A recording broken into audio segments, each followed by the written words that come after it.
I was 27 when my dad first looked me in the eye and made it clear that I wasn't his son anymore, at least not in the way that mattered to him.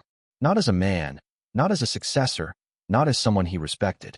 Just another name on payroll and easily scratched off. That realization didn't come all at once, though. It dripped in slowly, over years of small slights, passive-aggressive comments, and carefully measured advice that always seemed to double as insults. My name's Evan, and this is the story of how I built my father's company behind the scenes, only to be fired in front of a room full of employees like I was nothing more than a disposable cog in the machine he claimed to have built alone. But what he didn't know, what he refused to ever see, was that I was the one quietly holding it all together. And when I finally let go, everything he loved came crashing down. Growing up, my dad wasn't the affectionate, sports-in-the-yard kind of father. He was the wake up at 5 a.m. because sleep is for the weak type. The why are you crying, did someone die type. He ran the family business, an HVAC company he started when he was in his early 20s, with a death grip on every decision, every employee, every wire transfer. To hear him tell it, he built the business from literal ashes. In reality, he inherited a small amount of seed money from his uncle and used connections through his college fraternity to land his first few big clients. Still, I gave him credit. He worked hard. He was ruthless, efficient, and he knew how to charm clients in boardrooms while simultaneously berating warehouse guys for using the wrong brand of duct tape. People respected him, or feared him, usually both. My mom passed away when I was 15. She was the only person who ever really softened my dad's sharp edges. After she was gone, it was like the volume on his controlling tendencies got turned up to 11. Suddenly, I had to start answering phones at the office on weekends, helping out in the warehouse after school, learning to use scheduling software instead of going to football practice. He called it real-world experience. I called it forced labor. But I did it anyway, because deep down, I thought maybe if I did everything right, if I worked hard enough, stayed long enough, he'd finally look at me the way he looked at his business, with pride. By the time I was 22, I'd earned a degree in business operations and came back to work at the company full-time. Not because I didn't have other options. I had offers. One from a logistics firm in Chicago, another from a fast-growing tech company in Denver. But Dad acted like entertaining those offers was a betrayal. After everything I've done, he said, you want to run off and work for someone else? You'd rather be a number in someone else's spreadsheet than have your name on the building here. And the way he said it, with that quiet, disappointed stare, I folded, just like always. So I stayed. I started in dispatch, moved to warehouse coordination, then inventory systems. I got certified in supply chain management and quietly implemented new software that streamlined scheduling and shaved 14% off delivery delays within 6 months. I restructured our supplier contracts, reducing costs without compromising material quality. I brought in new clients through updated digital outreach campaigns, stuff Dad didn't understand but allowed me to handle, so long as I didn't make it too complicated for the old-timers. And I never complained. Not when he took credit for things I implemented. Not when he corrected me in front of clients. Not when he dismissed my ideas in meetings only to repeat them weeks later as if they were his own. But the first real crack, the one I couldn't ignore, showed up at our annual company dinner. Every year, we hosted this event at a fancy banquet hall, inviting clients, suppliers, longtime employees, and their families. It was one of the few times everyone wore suits instead of work boots, and my dad always gave a long, winding speech about the company's journey. That year, he called up several employees to thank them for going above and beyond. He mentioned our warehouse manager, a dispatcher, even the guy who delivered coffee twice a week. And then, right at the end, he raised his glass and said, and to my son, Evan, he's been a good sport about the whole trial by fire thing, huh? Maybe one day he'll even run this place, if he learns how to grow a thicker skin. People laughed. I laughed too. What else was I supposed to do? But that line stuck with me like a splinter. I wasn't looking for applause or a spotlight, but a genuine thank you would have been nice. Some acknowledgement that I'd been doing more than making coffee runs and taking notes. Later that night, after most people had left, I found him at the bar nursing a bourbon. I asked him, casually, if he'd meant what he said about me running the company someday. He didn't even look at me, just swirled the ice in his glass and said, You've still got a lot to prove, Evan. Being my son doesn't guarantee anything. I should have walked away then. But I was still clinging to hope that maybe, just maybe, he'd come around. Over the next 2 years, things got worse. More stressful. We started expanding into commercial contracts, and I was the one pulling 16-hour days, coordinating bids, managing subcontractors, fixing back-end billing errors that could have derailed our cash flow. Dad, meanwhile, was taking more meetings with golf buddies, traveling to network at conventions, and popping into the office just enough to assert dominance. He'd changed his email signature to founder and visionary.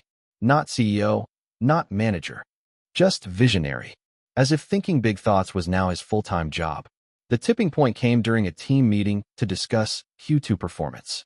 I'd put together a comprehensive slideshow, laid out the cost reductions, productivity gains, growth in client acquisition, projected trends. People were engaged, asking questions, taking notes. And then Dad walked in 20 minutes late, looked around, and said, "Did we order lunch yet?" "No, great work. No, thanks for the update." Just a passive yawn and a dismissive wave at the numbers on the screen. After the meeting, he pulled me aside. "Listen," he said, "you're doing all right, but you're still coming across too soft, too corporate. This isn't some Silicon Valley startup. We're a family business, Evan. People respect toughness here." I stared at him, genuinely confused. "So what do you want me to do? Fire someone for sport? Start screaming on the floor?" He laughed, like I'd just told the punchline of a joke. "You could stand to show a little more backbone." I nodded, jaw tight. Got it. I started to see the pattern more clearly after that. The way he intentionally undermined me in front of others. The way he took credit when things went right and disappeared when things went wrong. The final straw, though, came on a rainy Thursday morning, 6 months later. A client had pulled out of a major deal at the last minute, and our entire team had scrambled to plug the gap. I stayed up for 2 straight nights fixing the numbers, renegotiating terms, and we saved the quarter by the skin of our teeth. But when I got to the office that morning, I was called into the conference room. Dad was already inside, seated at the head of the table, arms crossed like a judge about to deliver a sentence. The room was eerily quiet as I stepped in. A couple of department heads were there too, avoiding eye contact. Then he said it. "Evan, this isn't working. You've become a distraction. People are starting to think you're running the show, and that's not how I built this company. I built it from nothing. You're not entitled to anything just because you're my kid."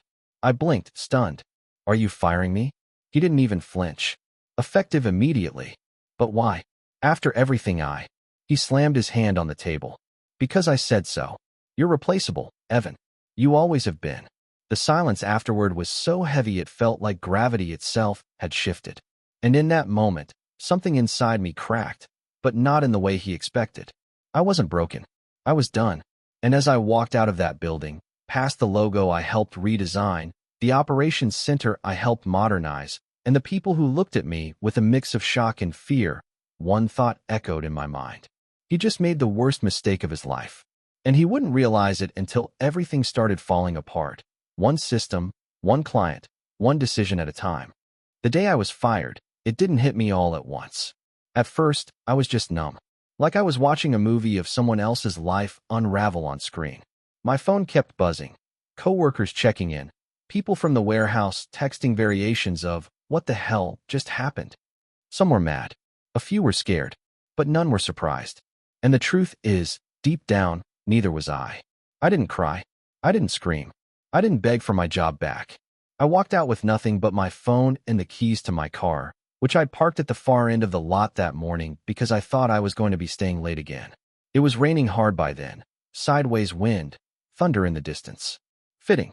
I drove aimlessly for an hour before pulling into the back lot of a strip mall that had a 24-hour diner I used to go to in college. I sat in my car, staring out the windshield, watching the raindrops collide and slide down the glass like little nervous breakdowns. And that's when the guilt crept in. Not because I thought I did something wrong, but because I had let it happen. For years, I had watched him belittle employees, micromanage loyal staff until they quit, take credit for their work, just like he'd done to me. I justified it, telling myself it was just his way. I stayed quiet, thinking I'd earn respect through loyalty, that if I just held on a little longer, proved myself a little more, he'd finally see me. Really see me. But he never did, because he didn't want to. And now I was out. No title, no office, no company car, no access to the back-end systems I built from the ground up, no family. For the first few weeks, I went radio silent. I didn't update my LinkedIn. I didn't call anyone from the office. I didn't even talk to my cousin Jake, who, until that point, had been my closest friend and occasional drinking buddy at company functions. Jake worked in sales. Technically, he reported to me before, but it always felt more like a partnership. We grew up together, shared Legos and detention slips, even roomed together in college. He was one of the few people at the company who actually knew how much work I was doing behind the scenes. So when I finally answered his third missed call, I expected outrage or sympathy. Instead, he sounded hesitant. "Hey man," he said, voice low. "I've been meaning to talk to you. Things have been weird around here." "Weird how?" I asked, already bracing. He sighed. "Look, I know this'll sound bad, but your dad offered me your position. He said he needed someone who understood the sales side, but could keep the team in line and maintain the family name in upper management." I sat there in silence, rain still tapping on the roof. "I didn't say yes," Jake added quickly. "I told him I needed time to think. But you didn't say no either." Evan, come on. What was I supposed to do? Say no and get thrown out like you?" I didn't yell, didn't even raise my voice. I just said, "I get it," which made it worse, somehow. He asked if we could grab lunch soon. I told him I needed space. And that was the last time we spoke for a while. Over the next month, things got quiet. My phone stopped buzzing. The silence was deafening. Every day I woke up, made coffee, sat at my kitchen table, and stared at my laptop screen. I opened job boards, closed them, opened them again. Rinse, repeat. My savings were fine. I wasn't in any financial trouble, but I didn't want to jump into another job just to pay the bills. Not yet. Not until I figured out what this all meant. I kept replaying the scene in that conference room. The look in my dad's eyes. Cold. Calculated. There wasn't a shred of regret. He hadn't just fired me. He had erased me. Like I was a blot on his legacy. It wasn't just about me losing a job. It was about losing the last thread of hope that he'd ever treat me like an equal. Like a son. But then, one morning, I opened my inbox and saw a message from Sophia. Sophia was one of our senior account managers. Sharp, loyal, professional to a fault. She never got involved in office drama. Always stayed in her lane. Always delivered. I'd mentored her a bit during her first year. Helped her navigate some tricky client disputes. We weren't close friends, but we respected each other. Her email was short. Subject, "You might want to see this. Hey Evan, I know you're not at the company anymore, but I thought you should know. Things are getting messy. A few clients are asking about you, wondering why you're not answering your usual emails. I figured you'd want to know what's being said about your departure internally. Let me know if you want details. Stay well." I stared at the screen, heart picking up speed. I replied instantly. "Yes, I want details. Please." Her response came 30 minutes later. A forwarded internal memo. Drafted by HR, signed off by my dad. It read like a PR stunt. It said I had stepped down amicably to pursue other interests, and that the leadership team was grateful for my years of contribution, but that new leadership was better aligned with the company's evolving direction. It wasn't just misleading, it was insulting. But what really made my stomach twist was the last line. "We are proud to welcome Jake Mitchell as our new Director of Operations. Jake brings a fresh vision rooted in our core family values." That stung. I texted Jake. No response. 3 days later, I got a ping on my phone. A Google alert I'd set up for the company name ages ago. It was a local business journal article. Legacy HVAC announces new direction under next-gen leadership. The photo showed my dad and Jake, side by side, holding an oversized ribbon-cutting scissor in front of the newly renovated HQ. My office, my old office, had been turned into some kind of open-concept collaboration space with standing desks and beanbags. I felt sick. Jake didn't even bother to call. Not once. After 20 years of friendship. That was the moment something shifted in me. I wasn't just hurt anymore. I was furious. I started digging. Not to destroy anyone. Not at first. I just wanted to know. I needed to know if the house of cards was really as stable as they made it seem.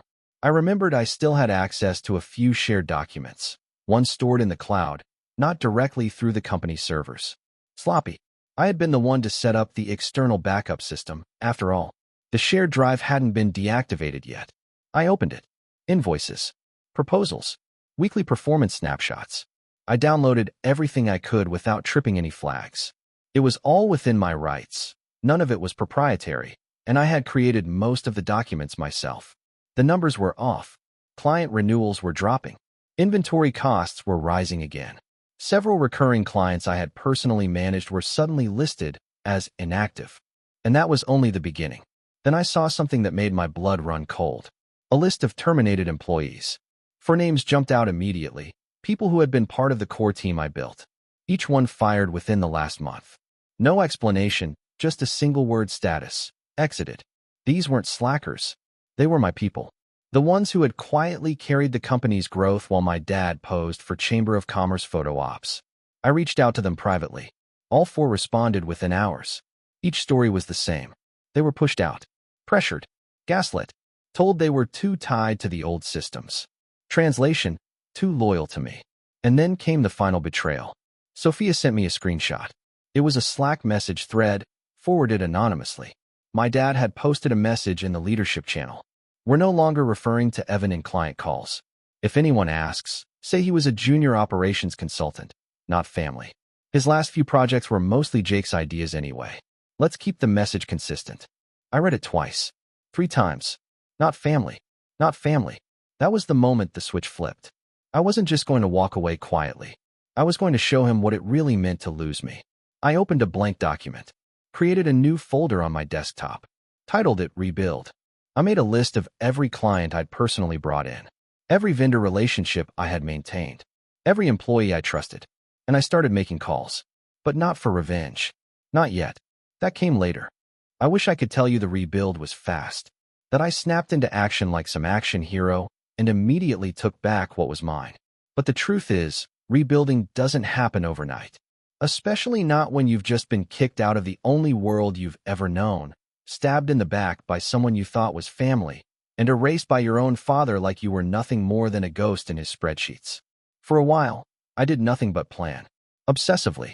I created documents, spreadsheets, flowcharts, mapping out every relationship, every skill set I had, every strength I had quietly developed behind the scenes at Legacy HVAC. I even broke it all down like a war strategy. Which clients were loyal? Which vendors had always preferred working with me? Which former employees were now disgruntled? Which industries were ripe for disruption? But even with all that planning, I couldn't ignore one thing. I was alone. No team. No office. No safety net. No last name that opened doors anymore. Just me in a 1-bedroom apartment with peeling paint in the hallway and a coffee machine that wheezed like it was dying every morning. For the first time in my life, there was no one to impress. No title to chase. No father to win over. At first, it felt like failure. But eventually, it started to feel like freedom. I called one of the 4 recently fired employees, Amira. She had been our best back-end scheduler, a logistical genius who could juggle 50 work orders without breaking a sweat. When I told her I was thinking about starting something new, her voice lit up. Tell me where and when, she said. I've been dying to leave that toxic circus anyway. Then I called Darren, our former lead technician, the guy who knew everything about field work and had mentored half the crew. I'll bring my tools, he said, no hesitation. If you're building something, I'm in. That gave me hope. Real, tangible hope.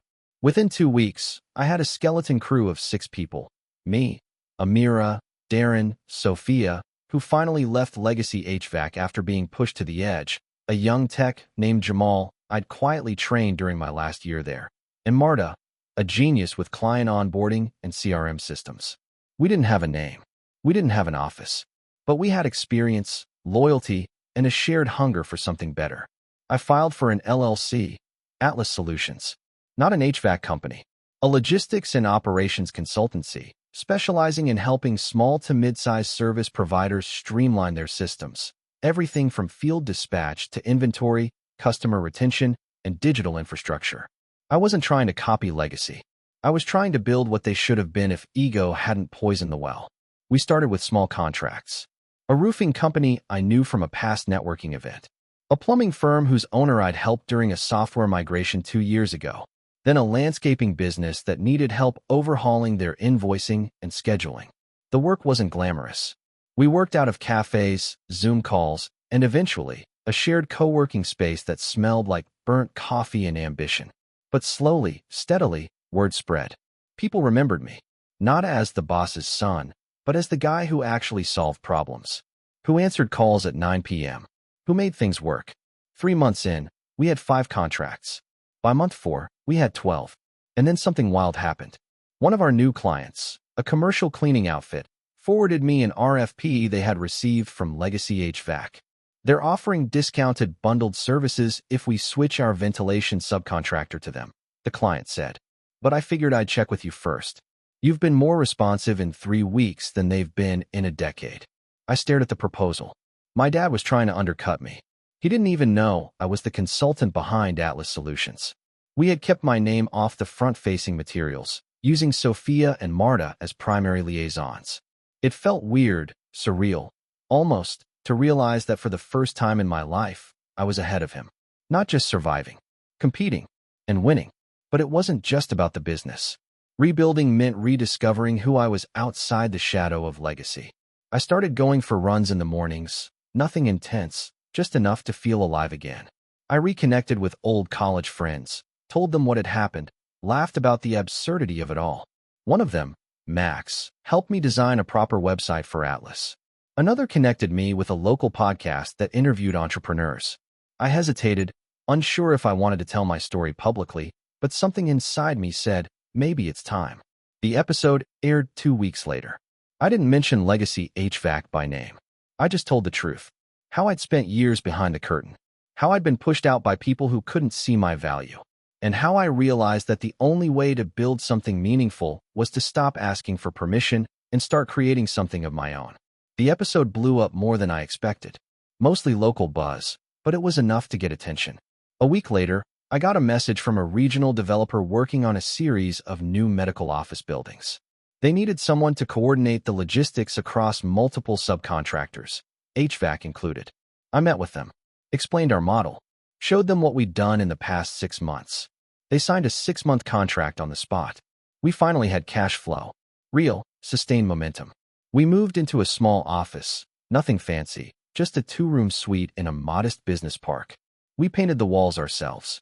Brought in second-hand desks. Jamal found a $50 espresso machine at a yard sale that became the centerpiece of our break room. It was ours. And for the first time in my adult life, I didn't feel like I was borrowing someone else's dream. But just as we were settling into this new rhythm, I got a text from an old warehouse guy I hadn't spoken to in months. Dude, Legacy HVAC is falling apart. I didn't respond at first. I thought maybe he was exaggerating. Bitterness or gossip. But then I got a second message. Jake just quit. Word is he had a screaming match with your dad. I called Sophia. Did you hear? She said before I could even say hello. It's a mess over there. Half the field team walked out. Something about unpaid overtime and missed bonuses. I sat down slowly, the weight of it sinking in. Wait. Jake really quit. Yup.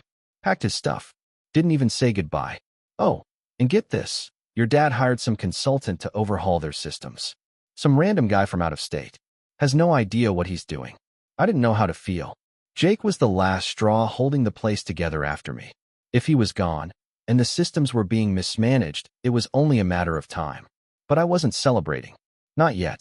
Because despite everything, a part of me still wanted things to work out for them. For my dad. Even after the lies. The betrayal. The erasure. I wanted to believe he'd come to his senses. That maybe one day, he'd pick up the phone. Not to beg. Not to apologize. Just to acknowledge the truth.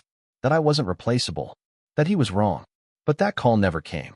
Instead, I heard through the grapevine that he was blaming me for the company's decline. Telling people I sabotaged operations before leaving. That I stole employees and planted seeds of disloyalty. It would have been laughable if it didn't sting so much. He couldn't accept that I was succeeding without him. He needed a villain in his story, and I fit the bill perfectly. I was tempted to retaliate. To go public. To publish a full expose of everything I'd done, everything he'd undone. I had the receipts. But I didn't. Because I didn't need to win that way. Atlas Solutions was growing. We were hiring. We were building a reputation for integrity, innovation, and execution. And I was finally learning to breathe outside his orbit. Still, I couldn't shake the feeling that something bigger was coming. Like I was standing on a cliff, watching the ground beneath legacy HVAC start to crack, and knowing that the collapse was inevitable.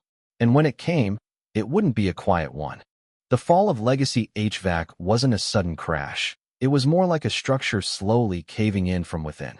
And while I hadn't planned to get involved, watching it unravel piece by piece lit something in me I hadn't felt in years. Not bitterness, not pettiness, but clarity. Revenge wasn't about making them suffer. It was about making sure they finally understood what they had thrown away and what they would never get back. It wasn't about payback. It was about truth. And I was going to make them see it. But if I was going to do this, it had to be surgical, calculated, precise. I wasn't some angry ex-employee. I had the blueprint to their entire operation, and I knew exactly where the pressure points were. The first move wasn't public. It was personal. I reached out to one man, Mr. Harrell. He was one of our biggest commercial clients back when I was at Legacy. Owned a chain of assisted living centers across 3 states. Incredibly detail-oriented, but he trusted me. We'd built that trust over years, through site visits, late-night calls, and a time I personally drove across state lines to fix a failed system because no one else would pick up the phone. Harold was old school. Loyalty mattered. I scheduled a lunch. Just the 2 of us. When I showed up at the steakhouse, he stood up, smiled, and said, well, I figured it was only a matter of time before you did something for yourself. I blinked. You heard? He chuckled. Kid, I've got people who keep me updated. Word travels. I always thought Legacy didn't deserve you. I told him about Atlas Solutions. What we were doing. How we were leaner, faster, more transparent. Harold didn't even look at the menu. Send me a proposal, he said. They've been messing up our last 2 maintenance cycles. I wanted to give them time to adjust, but it's clear the wrong people are in charge now. He tapped the side of his glass. You're not just some cog anymore, Evan. You're the whole machine. I sent him the proposal that night. 2 days later, we had a signed contract. It wasn't just a win. It was symbolic. They were losing their keystone client. But I wasn't finished. That one gave me leverage, and I knew exactly how to use it. I called Sophia into my office, a real office now, with a door and a view of a parking lot and everything, and laid out the next phase. We go quiet, I said. No social posts. No interviews. No updates. We build silently, under the radar. She tilted her head. And then we flipped the switch. The plan was simple. Build strategic partnerships across the vendors Legacy relied on most. Legacy had always treated vendors like disposable tools, nickel-and-diming them, renegotiating contracts until there was no margin left. I knew the names. I knew the reps. And more importantly, I knew who hated working with my dad. Within 6 weeks, I'd met privately with 5 of them. 3 jumped ship immediately. 1 asked for time. The 5th, a major supplier of ductless systems, laughed so hard when I told him my name that I thought he was going to choke on his espresso. You finally broke free of that lunatic, he said. Tell me what you need. We secured preferential pricing with them, undercutting what Legacy had been paying by 15%. And unlike Legacy, we paid our invoices early. Every time. That mattered more than I realized. Word spread through the vendor grapevine. But I wasn't done building allies. I reached out to the people still trapped inside Legacy. The quiet ones. The ones who kept their heads down. I didn't pressure them. I didn't beg them to leave. I just talked. Listened. Let them vent. And when the time was right, I told them one thing. When you're ready, there's a seat at the table here. No pressure. No politics. Just purpose. Some thanked me and disappeared. Others kept in touch. A few sent me confidential info, photos of unpaid invoices, screenshots of Jake's messy final weeks, even recordings of meetings where my dad berated staff and blamed the consultant kid for everything wrong. I archived it all, not for blackmail, but for proof. Receipts. Insurance. Then came the opportunity one hadn't expected. A statewide government RFP dropped. Multi-million-dollar infrastructure overhaul across public buildings, including HVAC modernization. Open bidding. Legacy HVAC had always been on the short list for these kinds of jobs. My dad used to boast about his inside track with procurement officers. But this time, the requirements included third-party operational consultants. Guess what Atlas Solutions specialized in? I spent 4 straight days drafting the proposal. Custom implementation timelines. Sustainability metrics. Labor projections. The whole works. I looped in Sophia and Amira to proofread, and we submitted just before the deadline. I knew Legacy would bid too, but they weren't lean anymore. They weren't focused. They had burned too many bridges, cut too many corners. And we were everywhere now, quietly embedded in their old network. A week later, I got the call. Atlas Solutions had made it to the final round of interviews. And Legacy? They hadn't even made the short list. That's when I knew the momentum had shifted. The industry was watching, talking, not about me yet, but about the mysterious new firm that was poaching clients and scooping up bids without making noise. And still no word from my dad. Not a call, not an email, not a single acknowledgement. But then something happened that changed everything. A small envelope showed up at my office. No return address. Just my name, typed, not handwritten. Inside was a letter. Not from my dad. From Jake. Evan, I'm sorry. I know I should have reached out sooner, but I wasn't sure if you'd even read this. You were right. About everything. Your dad isn't well. He's burning it all down trying to prove he never needed you. I stayed longer than I should have because I thought I could fix it. But it's beyond repair now. I didn't just quit. I walked away because I couldn't keep watching him destroy what we built. I hope you're doing okay. I heard you're making waves. You deserve it. Take care. Jake. It wasn't an apology. Not fully. But it was the closest I'd get. I sat with the letter in my hands for a long time. Then I made my final decision. It was time to stop hiding. No more quiet wins. No more anonymous growth. It was time to go public. I called the same podcast that had interviewed me before and asked for a follow-up episode. This time, I named names. I didn't trash Legacy HVAC, but I didn't protect them either. I told my story. Truthfully. Fully. From the forced labor as a team to the dismissal, the erasure, the betrayal. I ended with this.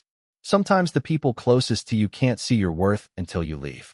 And by the time they finally look up, they've already burned the bridge behind you. That's when you realize. They never saw you as a partner. Just a placeholder for their ego. The episode went viral in our industry circles. My inbox exploded. Former clients. Potential hires. Journalists. People who'd gone through similar betrayals from family-run businesses. And then came the email I'd been waiting for. Subject, we need to talk. From my dad. But I didn't open it. Not yet.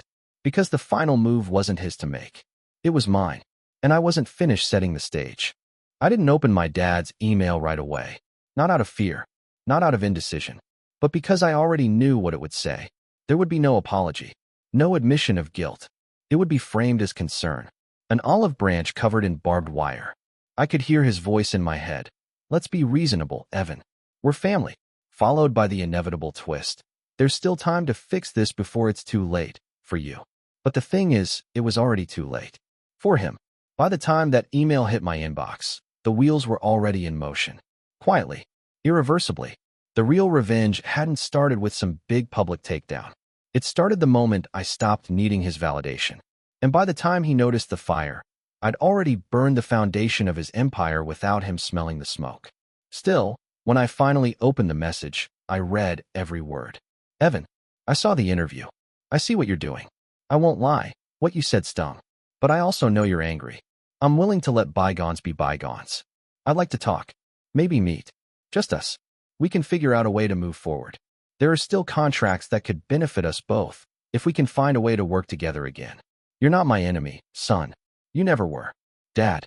No apology. No mention of firing me in front of a room full of people. No acknowledgement of how he erased me from the company I helped save. Just an offer to work together, now that he needed something. I didn't reply. Instead, I forwarded the message to my legal team and added one line. This confirms he's aware of our overlap. Prepare for phase 2. See, here's what my dad never understood about me. I watched him build his company from the inside. I studied every deal, every negotiation, every petty tactic he used to get his way. But I didn't copy him. I improved on it. I learned what worked and what poisoned everything around it. While he burned bridges, I built partnerships. While he hoarded power, I distributed it. While he demanded loyalty through fear, I earned it through respect. And while he screamed about legacy, I quietly created a future. Phase 2 wasn't dramatic. It was surgical. Step 1. I purchased the building Legacy HVAC had leased for the past decade. Technically, a third-party property management group owned it. A group that was hemorrhaging after a recent legal dispute. They were looking to offload assets quickly and quietly. I had a former client, now a real estate investor, make the offer on my behalf. below market value. All cash. They accepted. 3 weeks later, Legacy HVAC received a formal notice of lease termination. They had 60 days to vacate. I knew their cash flow couldn't handle a relocation that fast. I knew their server room still ran on physical backups. I knew they'd try to renegotiate. And I made sure my property manager told them exactly what I wanted them to hear. The new owner isn't interested in long-term leases with companies that have such volatile financials. Step 2. I launched a recruitment campaign. But not just online. I printed high-quality flyers, minimalist design, clean font, just the Atlas Solutions logo and a tagline. Tired of being managed by chaos? Come build something better. And I hand-delivered them to every single truck in the Legacy HVAC lot. Early morning, before the crews arrived, they found them tucked under windshield wipers, folded into tool bags, some even taped to vending machines inside the break room, courtesy of a contact still inside. I didn't say a word, just watched as the calls started coming in. Technicians, account managers, dispatchers. They weren't just jumping ship, they were running. The ones who stayed? Demoralized, overworked, and just waiting for the next shoe to drop. Step 3. I acquired their crown jewel client. It took time. It took patience. But I knew Legacy's largest remaining contract, a multi-building commercial complex downtown, was hanging by a thread. They were behind on their scheduled inspections. Their techs were late, uncoordinated, and worse, rude. The facilities manager reached out to me through our website. I recognized her name immediately. I didn't go for the hard sell. I listened. I offered advice. I showed them what we'd built, what we could do. And then I offered to transition them, quietly, smoothly, so they didn't even have to break the news themselves. We signed a full-service agreement 1 week later. That was the final blow. Legacy HVAC officially lost their largest account. Within days, I got word that they had laid off half their staff. Then the lawsuit started. Unpaid invoices. Former employees citing hostile work environments. Vendors demanding back payments. I watched it unfold from a distance. I didn't need to gloat. I didn't need to make a statement. I just waited. Until the email came. Not from my dad. From a bankruptcy attorney. Legacy HVAC had filed Chapter 11 and listed Atlas Solutions as a competing creditor due to a pending legal claim regarding intellectual property misappropriation. I laughed out loud when I read it. He was trying to sue me for stealing the systems I created. We countered immediately. With timestamps. With source files. With employee affidavits. It never even made it to court. He dropped the case. And then, silence. The company dissolved 6 months later. The building was gutted. The signage removed. The website went dark. And my dad? I heard through a mutual contact that he'd moved out of state. Sold the house. Something about downsizing. Rumor was he was trying to start something new in Florida. A consultancy, maybe. Or a podcast. No one really knew. But people stopped answering his calls. Because the industry remembered. Not just what he'd built, but how he destroyed it. Meanwhile, Atlas Solutions was thriving. We moved into a new building. I gave every founding employee stock options. We launched a mentorship program for techs trying to transition into ops roles. We started sponsoring industry conferences. We even partnered with a local trade school to help place graduates directly into logistics and project management roles. We weren't just a business anymore. We were a movement. I never spoke to my father again. Not because I hated him, but because I finally understood. He wasn't capable of seeing anyone's value but his own. And I had spent too long trying to earn something he never had to give. Revenge wasn't watching him fall. Revenge was no longer needing him to know I rose. And in the end, as I walked through the new office, past the glass-walled meeting rooms, the quiet hum of collaboration, the whiteboard filled with ideas and plans and future launches, I realized something. He built a company, but I built a legacy. And this time, it was mine.